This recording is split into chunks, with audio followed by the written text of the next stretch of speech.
All right, greetings everybody. How are you doing? So this is Curriculum Corner. So what I'm going to do is each week I'm going to release a video with curriculum resources and techniques that you can use in your classroom to work with your learners. I want to begin this week by talking about the Common Core Standards and Bloom's Taxonomy. Now, this is something that you probably are introduced to in your credentialing programs, but this is something that you should be using each day in your classroom. I'm going to give you some tips on how to use them and use them effectively with your students. So now, as you know, we are working in special education, and it's very important. We are in a industry, special education, that is driven by compliance, and we want to be really good at compliance. So part of being good at compliance and part of being student focused is using the language of our discipline. And the language of our discipline is found, a lot of it, in our Common Core standards. So you hear that. Standards-based instruction, following the Common Core standards. Everybody at the district level will communicate with you that way. It is important for us to use that form of communication as well. So what we have up over here is the Common Core State Standard Initiative website. I want you to begin to take a tour of this website and make yourself familiar with it. And I'm also going to show you how I use the standards to craft lessons. So first thing I want you to do is you go to the Common Core Standards webpage, and if you want to, go to this middle section here, click Read the Standards. When you hit the Read the Standards button, up will come up a brief description of the Common Core Standards, and then you've got English Language Arts, and then you have math. So let's look at English Language Arts first.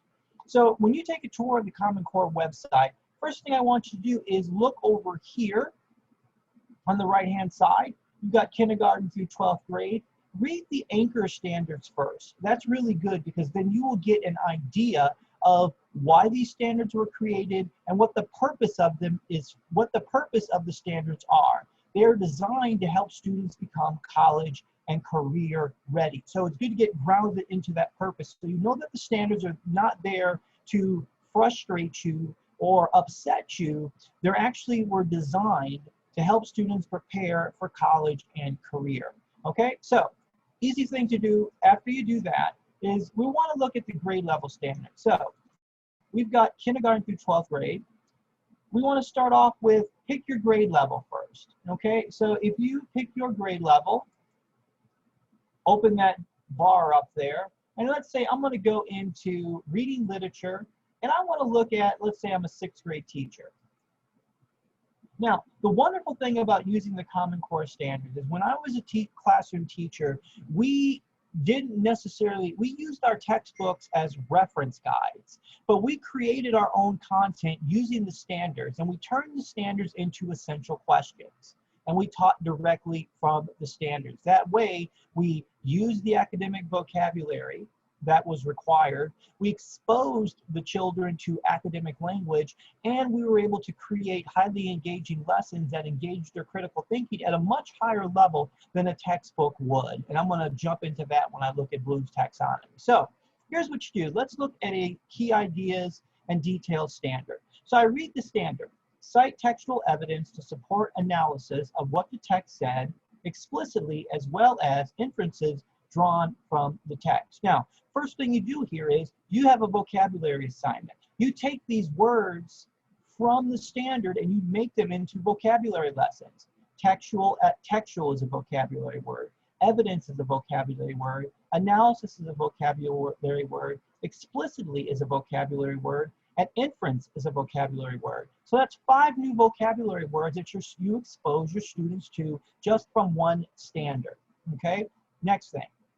So you turn this now into a question that becomes the driver of an assignment. Now I'm going to model this when I do WOW 2020, but this is what it is. So how can you cite evidence from a text and draw inferences from the text? So there is a question, and now the students will answer that question using a textbook.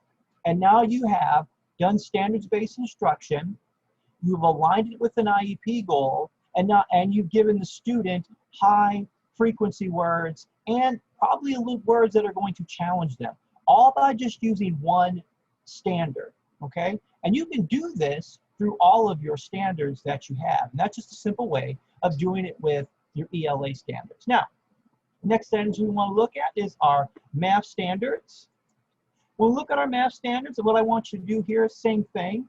You pick a grade level that you teach, and then you just familiarize yourselves with the standards. So, simple thing is, let's say you're teaching 6th grade, you're going to pick one of these domains. Let's say I'm going to pick the number system. So I'm going to look at the number system. I'm going to read through these, and then I'm going to use these standards to generate assignments. So let's look at the computation standards here. Compute fluently with multi-digit numbers and find common factors and multiples. Very good. And it says fluently divide multiple digit numbers using the standard algorithm. So here we go again. In math, we can introduce reading vocabulary. And that is kind of the purpose of the Common Core standard. So let's take, for instance, we'll introduce new vocabulary words. Fluent, what does that mean? What does algorithm mean? So you have 2 new vocabulary words you can introduce to a student. And then you give them the assignment of multiplying multiple digit numbers. The important thing about this is that the students need to be able to communicate mathematical concepts, because you need that in your college and career. Think about this. If you're going to go and get a mortgage, and if you're going to go and get a car, you're going to have to know the vocabulary that's associated with your mortgage or your car payment. So for example, you just can't walk into the dealership, oh, my mortgage is going to be $300 a month. All I need to do is give $300. But what if you give it 6 months later?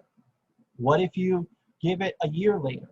If so, you need to know how to read the terms and the conditions. You need to read interest rates. You need to have academic vocabulary to be able to access the terms and conditions of your rental agreement, your mortgage agreement, any bill that you have. So it's numbers working in conjunction with vocabulary. That's why word problems are so important. That's why we cross academic disciplines. And that's what the Common Core standards are really designed to be able to do for our students. So next thing here is we're going to jump right into Bloom's taxonomy. Now, Bloom's taxonomy, Benjamin Bloom, go read about who he was.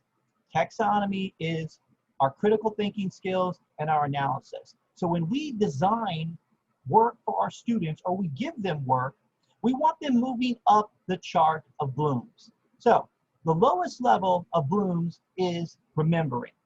And that's just recalling facts and basic concepts. There is no higher level thinking going on, okay? All you're doing is reading and regurgitating, which is, people enjoy seeing that, but critical thinking is not necessarily involved in that process. So we move up the ladder, and each level of Bloom's that you move up increases the amount of intellectual activity and rigor in the assignment. So when you get to the top, I always, as a classroom teacher, designed my assignments to be in the create mode, produce a new or original work. Now it does not have anything to do with academic ability or a disability. So for example, if you have a very extremely intellectually disabled student, and they may be 21 years old, and they are nonverbal, and they have a hard time reading. But if you allow them to create a meal, there's a lot of thinking going on, because they created something new and original. That's what we want to do. Create something new and original. They can always do that. So that's why it's not just the sense of, okay, here's a packet of worksheets, do 50 problems. If you just give somebody a packet of worksheets and have them do 50 problems, they're stuck at remember, and you're doing them an academic disservice, and they're never going to achieve the IEP goals that you want them to achieve. So we get them in create mode. And if you use the standards effectively, and if you use Bloom's taxonomy, you will move them into hitting their goals quicker. And they will grow in their confidence, and they will grow in their abilities, because inside of every child is the ability to learn. And so we want to, as teachers, instructional coaches, aides be designing work that moves them up the level of Bloom's taxonomy, okay? Their disability has nothing to do with their ability to move up these areas of Bloom's. It has everything to do with, do we believe that they can? Number one, do we put in the effort to help them see that? Okay, so here's the experiment we're going to do. Curriculum corner number one, I'm going to send out this video that you're watching right now. I'm going to send out some websites. I want you to spend some time going through the Common Core website. Number two, I want you to look at your IEP goals. Number three, I want you to see if they match the Common Core standards. And number four, I want you to practice creating assignments using Bloom's and depth of knowledge. I want you to look that up. DOK Standards Education. And I will model this for you in WOW 2020. Okay, so curriculum corner number one. Bloom's taxonomy, Common Core standards, work on that, and I will see you next week for another curriculum corner. Have a good one. Take care. And I'm going to end this recording and see you later. Bye-bye.